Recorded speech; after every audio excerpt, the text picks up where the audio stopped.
अहिल्यानगर जिल्ह्यातील जामखेडमध्ये दिनांक 1 जून रोजी रस्त्यावर लघुशंका करण्याच्या वादातून तरुणावर गोळीबार झाला। या प्रकरणात एका तरुणाच्या पायाला गोळी लागून तो गंभीर जखमी झाला। या घटनेनंतर 24 तासांच्या आत स्थानिक गुन्हे शाखेने धडक कारवाई करत 6 आरोपींच्या मुसक्या आवळल्या आहेत। आरोपींकडून कार, पिस्तूल आणि गोळ्या जप्त करण्यात गुन्हे शाखेला यश आले आहे।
जामखेड शहरामध्ये काल रात्री 10:10 वाजेच्या दरम्यान फिर्यादी आदित्य बबन पोकळे हे आपल्या मित्रांसह घरासमोर उभे असताना 2 कारमधून आलेल्या 5 ते 6 इसम हे लघुशंकेसाठी थांबले होते।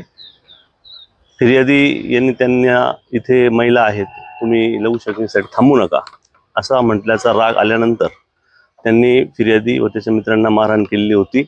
तसेच आपल्याकडे असलेल्या पिस्टलमधून फायर केलेला होता। त्यामध्ये फिर्यादीच्या पायाला गोळी लागल्याने ते जखमी झालेले होते। त्याप्रमाणे जामखेड पोलीस स्टेशनला गुन्हा दाखल करण्यात आलेला होता। स्थानिक गुन्हे शाखेचे API थोरात आणि PSI सालगुडे यांचं पथक तयार करण्यात आलेलं होतं। तांत्रिक विश्लेषण आणि घेतलेल्या माहितीच्या आधारे त्यांनी प्रभू रायबान भालेकर राहणार संभाजीनगर व त्याच्या सोबतच्या इतर 5 साथीदारांना अटक केलेला आहे। त्यांच्याकडनं 2 वाहनं, 1 पिस्टल, 1 राऊंड व 2 रिकाम्या पुंगळ्या अशा जप्त करण्यात आलेल्या आहेत।